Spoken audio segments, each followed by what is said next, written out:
Well, hello, everyone, and welcome to the CommQuest Hope Discovered podcast. My name is Bill.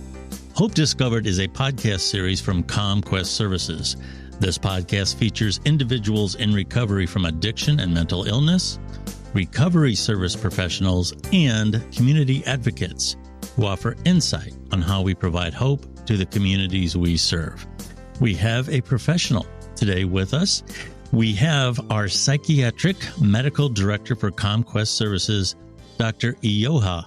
Thank you so much for taking the time to be here. It's always a pleasure to be with you, Bill. Great to see you. Great to have you.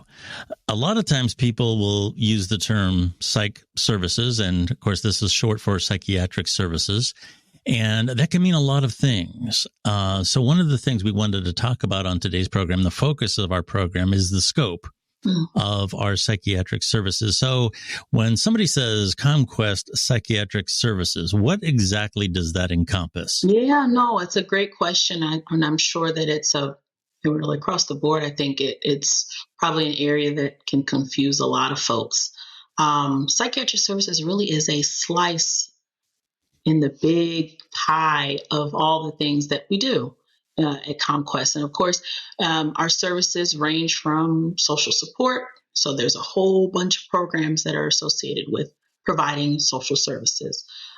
We also have recovery services. And within that umbrella, there are all these programs that really speak to recovery services that we provide.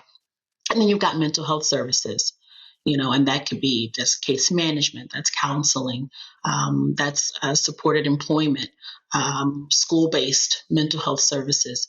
And then there's psychiatric services. So we're a slice within a bigger pie of services that we provide to the community. And psychiatric services really, our goal in what we do is to care for folks who are suffering from mental health disorders. Okay, well, how is that different from mental health concerns? Well, we all experience mental health concerns. We have days where we're sad. We have days where we may be in some level of crises. It's truly on a continuum. And it just as we see with any medical condition, okay, because psychiatric conditions are medical conditions. So just like we see with any medical condition, we call something a disorder when it meets a certain criteria. And for psychiatric disorders, we have to see two things, okay? Symptoms that are severely distressful, okay? And different disorders have different criteria. But the second thing is severe impairment to our functionality. And so when individuals reach a level in their mental health concerns, when they become so severe that there's functional impairment and the person is severely distressed by them, that's where we come in. That's where the service for psychiatric services, that's where we make our mark. And at that juncture, we look at interventions that are a bit more aggressive in targeting one's ailments. And so generally speaking, it tends to be medications. So oral medications, sometimes intramuscular or injectable medications. And then we have other more aggressive therapies, should we need to go that route. But that kind of encompasses, I would say, really the majority of what you see. But that's not all we do. We also provide targeted psychotherapy. And again, but our mainstay, the goal of psychiatric services, again, within this entire pie of services, is to alleviate the disorders that individuals face with regards to psychiatric disorders. Yeah. Okay. As we implement these services, when a client comes in for care, what should their expectations be in terms of what kind of provider they are going to be dealing with? Sure. That's an excellent question. It's one that I think is being answered nationally. And I want to provide a little bit of background because we are in a time, as we all know, where the needs of our community members who are suffering from mental health concerns has increased substantially. And the number of providers, specifically psychiatric providers, so psychiatrists, okay, individuals who have a specific medical training, the number is very low. We don't have enough psychiatrists to meet the needs of our national community, okay? And so we are fortunate in this country that when there is a need, we figure out a way to meet that need. And we're fortunate that we have mental health professionals who have advanced training in psychiatry and are able to provide services, psychiatric services, alongside psychiatrists. So your physician extenders, your nurse practitioners, your physician assistants, okay, to name two, that are able to provide psychiatric services. So a community member who is suffering from a mental health disorder may come in for services. They may see a psychiatrist. They may see a nurse practitioner. They may see a physician assistant.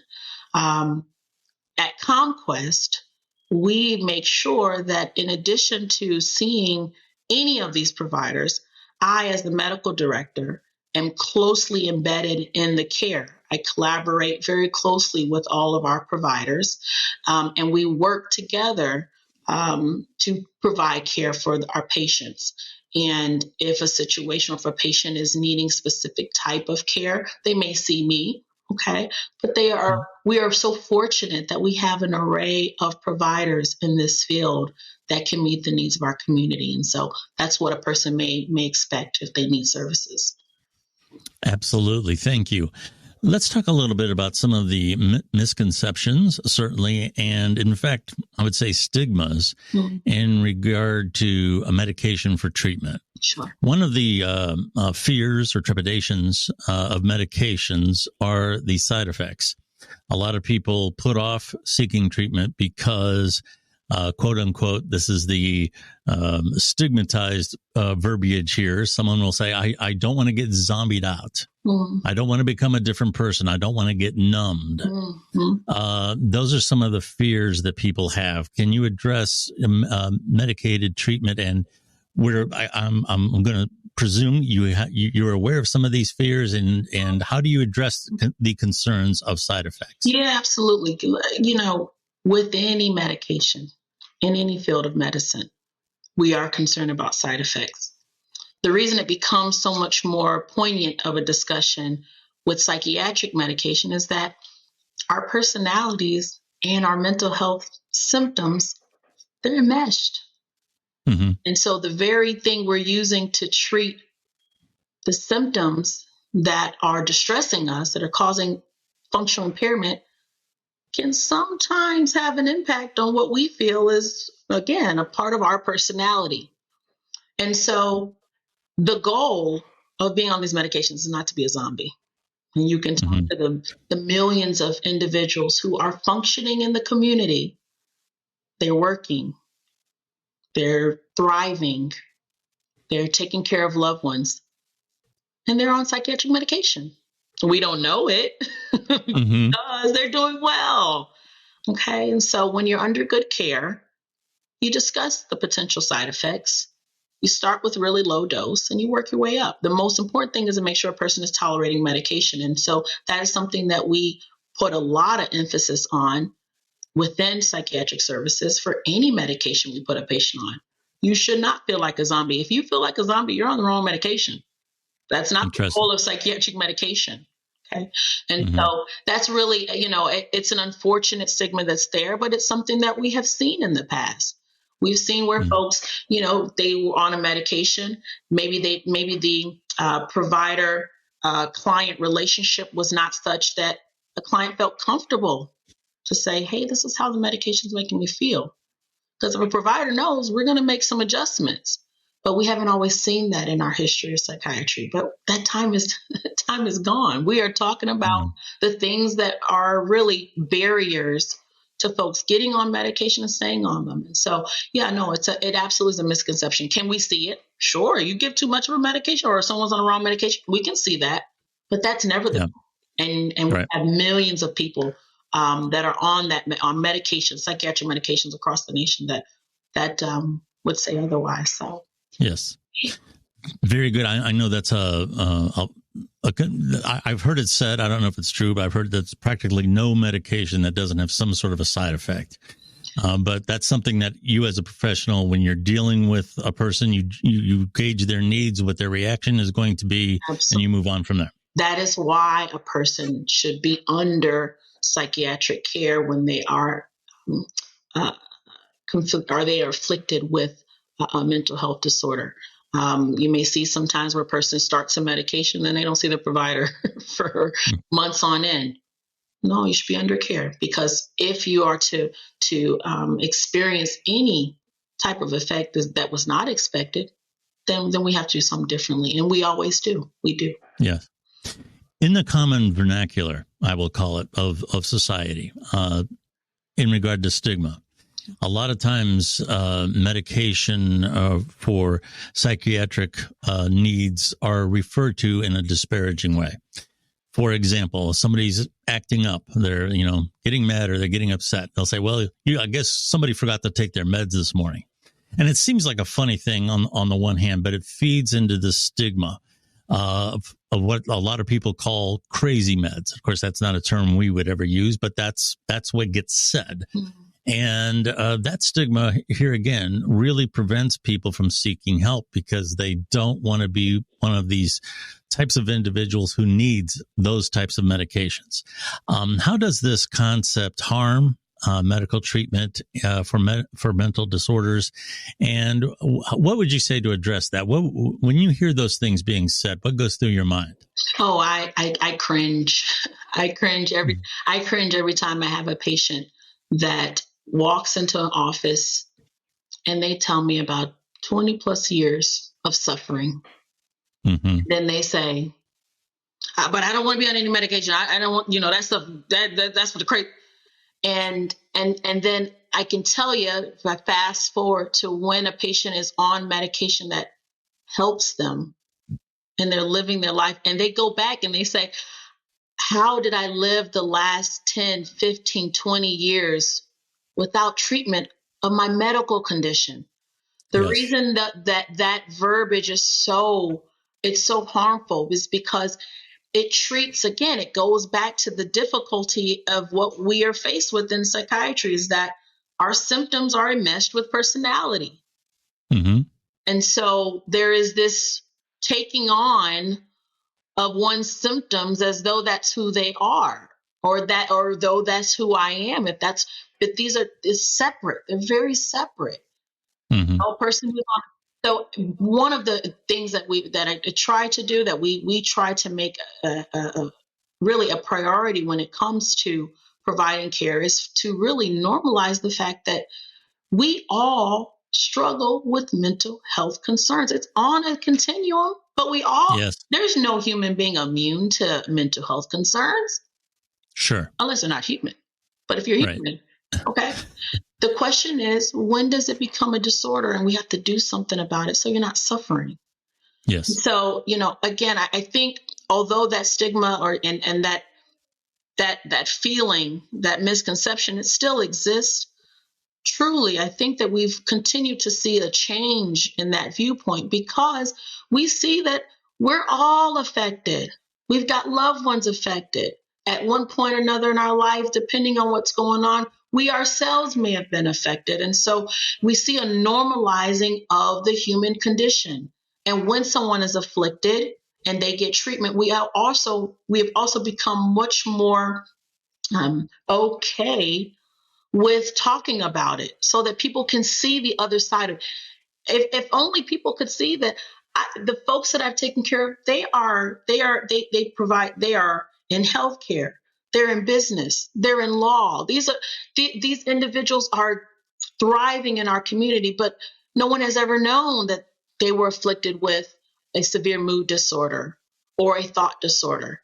And we're now in a time where we do discuss it. And so we're going to say, oh, this person who I respect so much, they got crazy meds. No, this people has a disorder, yes, well managed with medication.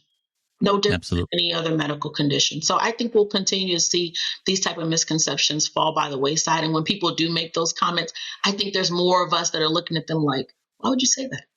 Yes. Like, what does that mean? Yeah, I would say this to anyone needing any type of medical care that they may be a little reluctant to engage in because they're afraid they're never going to get off of it, or the fact of the matter is you let all these things make you resist getting treatment. But after you finally make that step, so often you say to yourself, why did I wait so long? That's what Yeah, over nothing. Over nothing. And yeah, thyroid medication. I wasn't too thrilled about having to take a pill every day, but you feel better. It's better. And I can't tell you, I think if there's one sentiment that I, over the years, see more than anything in my patients whose conditions are in remission, who are well managed on medication, I can't even tell you the number of them. I mean, the vast majority of them. Why didn't I do this sooner? Why did I suffer for so long? Why did I lose so many jobs because of this? Yes. Why did I have so many strange relationships thinking that there was something wrong with me? Whereas in fact, I have a disorder where I couldn't control some of these symptoms that I experienced. Why did I, and then it becomes a conversation of us forgiving ourselves and being gentle with ourselves, with the fact that we're human beings and we are all, impacted by what people say and what people might think. And so a lot of times after a patient is doing really well on medication, it then becomes a conversation of, okay, well, let's be gentle with ourselves. I know you're feeling great now. Think that the world is your oyster now. Let's not beat ourselves up for the last 10 years. Thankfully, we're here and you're doing well, and let's move it forward. So that becomes more of the conversation. But I implore folks, the most important piece of considering reaching out for help is really knowing that there's something better on the other side. And I wish there was a way for me to, without violating HIPAA regulations, to just showcase the folks who are doing so well. Yes. Can't be stated enough.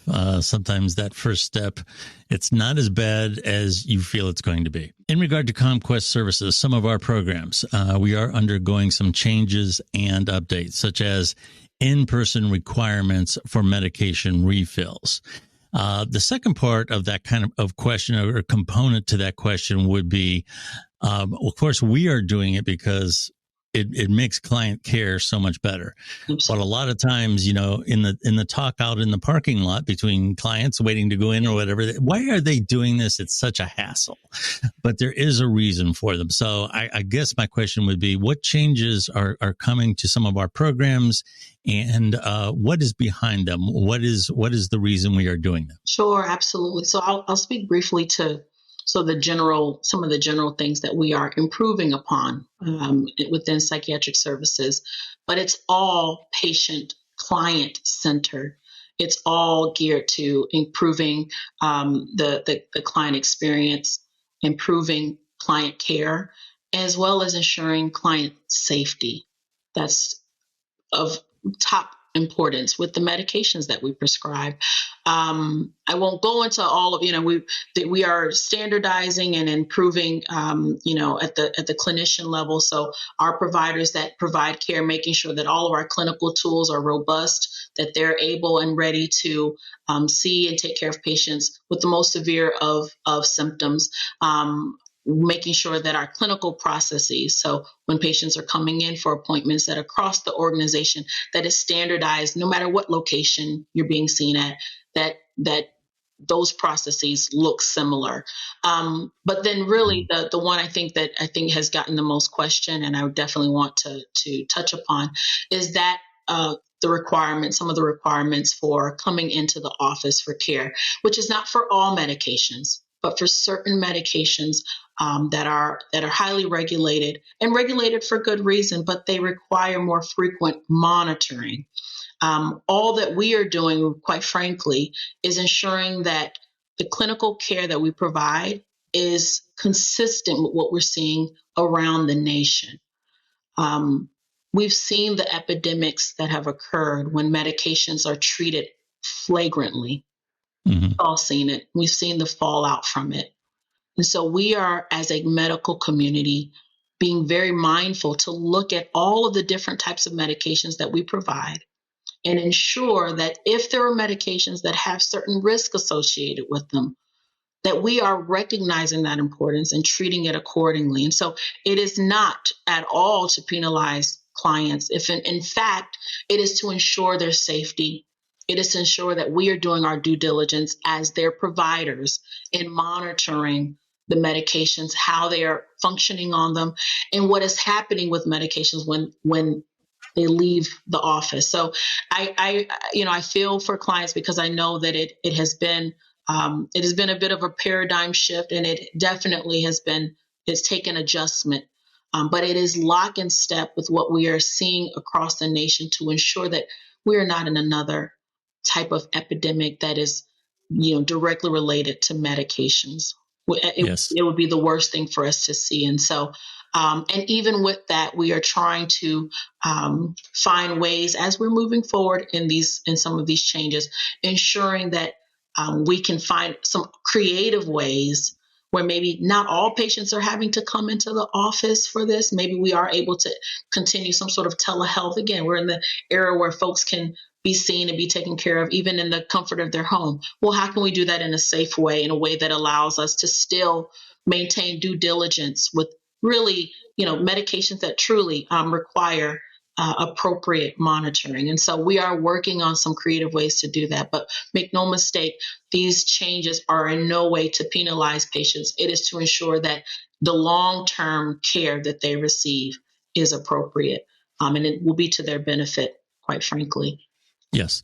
And I would just, as a layman, I would only add to that's very in step with cholesterol medication, high blood pressure medication. You just don't want to endlessly refill these things without knowing whether or not that patient needs have changed. They might, they might need to be strengthened or backed off or what have you. And this is all a way of keeping tabs on making sure that they're getting the right treatment. Am I correct in that? Absolutely. Yeah. We would be doing clients a disservice to just send you off with a pill and several refills saying, see you in 4 months. Yes. There are reasons that we do this, and it is to folks' benefit. So yes, that is true. Very good. We always try to end with a message of hope. And I know you have an issue with the word crisis, but I'm going to say it because that's what people say, especially in these political times. Sure. Everybody's out there saying we have a mental health crisis. Sure. Yes. And not only in local communities, but, nationwide, there most certainly is a situation that needs addressed. I'll put it that way, but I'll let you explain it. What message of hope would you have for people who hear this type of jargon and they feel overwhelmed by the issues impacting mental wellness in our communities? Absolutely. Yeah, no, we hear this term. So it's a mental health crisis. We are in a mental health crisis. It would be a crisis if we weren't addressing it. There would be time where the mental health concerns of our communities went not unnoticed, but undiscussed, swept under the rug. And then things changed. Ears open. Folks started to experience or had firsthand experience with much of what many community members had been suffering all along. And what did we do at the federal, at the state, at the local level? Support poured in. The private sector, folks talked about what they were going through.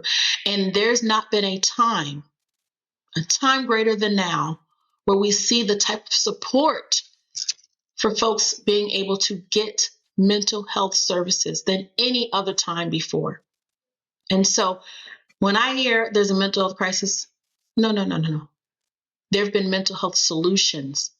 This is the rate at which we are having folks enter the profession to provide care for folks who are afflicted with mental health disorders. Could it be greater than now? You see that there are support, whether we're talking about financially, whether we're talking about social media platforms, whether we're talking about the private sector, of individuals, of communities, of community leaders pouring support to ensure that we can provide care for those afflicted with mental health disorders. There's never been a time like this. So we have been in a crisis. Folks have been suffering for a really long time, but I have not seen a time like this where we see individuals getting care. I've not seen a time like this where, until now, where you see individuals emboldened and empowered to say, yeah, I've been struggling with this and I do need help. My family member needs help. My husband has been suffering this and our entire family has dealt with the residual impact of it. We want to collectively get help. Oh my goodness, it's happening. Yes. What could be greater than that? I feel that's a great message. That's an angle that I don't hear very often. So appreciative of that. Here again, as a layman, I've noticed, for example, there's much more sensitivity in common discussion now for conditions like depression.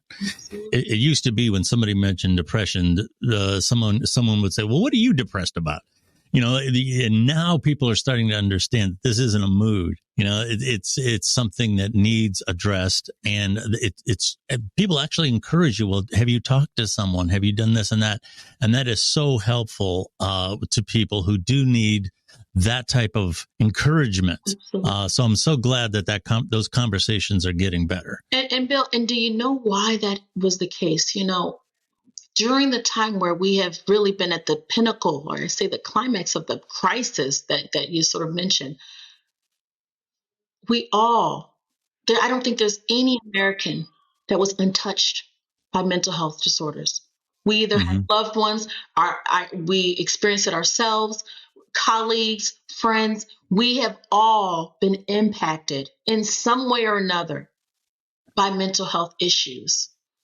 And so we all learned that if we don't get this right, if we can't help our neighbors, our classmates, our teammates, we may be one person away from losing someone. Absolutely. So we all have learned that. And again, it caused an outcry, and our leaders heard. And you see the emphasis being made on it today. And so there has not been a time greater than this to get the help you need. Yes. Totally. Yes. I that's such an important message, because I know a lot of times people focus on the, getting back to the term crisis, we focus on the problems. We say, we still got to do this, but we don't recognize the progress. And just since I've been with the agency, I've seen a dramatic change in social interactions and all that with how people regard mental health.